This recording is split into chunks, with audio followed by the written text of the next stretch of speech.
Okay, I want to talk about people with obsessive behavior. So, before I entered the newspaper business, I met this guy, very prolific writer. He writes about comic reviews. I think he got a bit about, he got a gig also reviewing movies.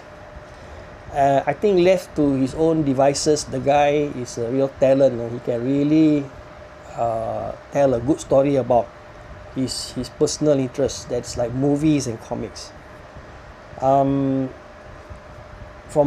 Malay Mail, he was sent to London to be a correspondent. So he worked in the NST group. You're a Malay Mail, you're the maggot from Malay Mail, you go to NST to become their London correspondent. It's a really prestigious thing.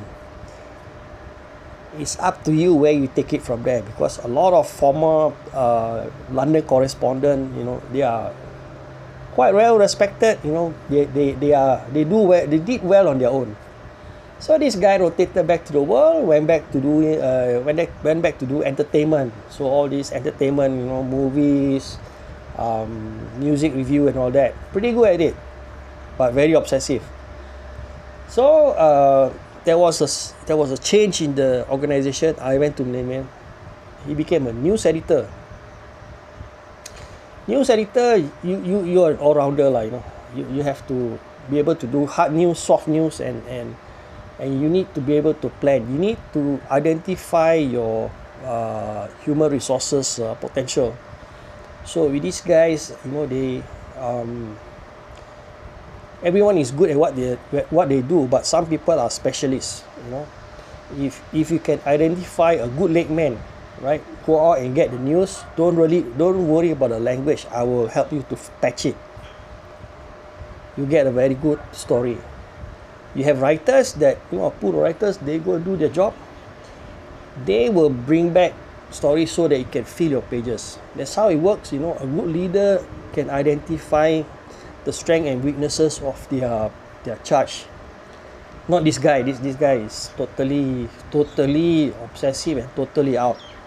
So I was working day shift on Saturday. So that guy is a person in charge. So my job 9 to 5. Okay, 5 o'clock I clock off. I go home. Unless you pay me overtime, I work. About 4:45, there was this job. Hey, you go for this. I said, look, you got the afternoon shift guy. No, the guy is not reliable. I said, look, personal feelings aside, okay, I have a dinner to attend. I cannot do this job. Then he dropped the bomb. He said, but we are all journalists, we are married to a job. I said, you are married to your job. You got no life, okay? You can't even get into a proper relationship. You're a bachelor.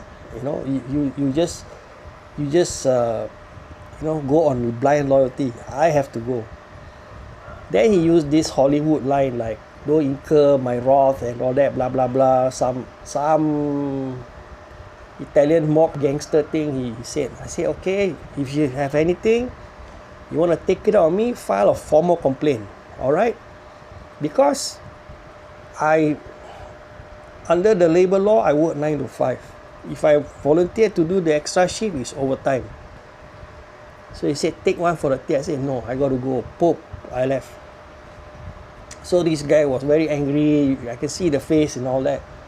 And to be honest, if you work people to death, you don't know how to manage your resources. You don't know how to take advantage of people's ability. Then you have no business being, at helm, running the show, because whatever you do won't be good. So fast forward, I left the scene and all that. I met the guy at the petrol station.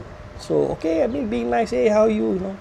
Handed me a business card. Oh, Malay Mail. I said, thank you, man. I gave him back. Why you gave me back? I said, no lah. You show me where you work. I got no use for it because it's just a piece of scrap paper. I'm going to throw it away anyway.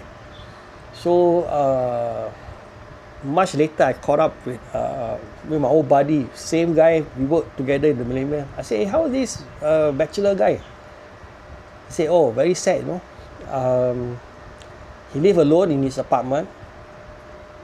His nephew found him a couple of days after he passed away. I said, wow, that's really sad, man. You know, you live a solitary life, married to the job, blind loyalty, you know. At the end, he just died alone and nobody knew. Very, very sad, you know. Rest in peace, you know, God bless his soul. And I think for me, that's it, man, that's the past, you know. But these are very interesting people who part of your character building component, you know, in your quest to be good, to be better in the job. So that's a story about this obsessive guy who was a bachelor who died alone. Yeah.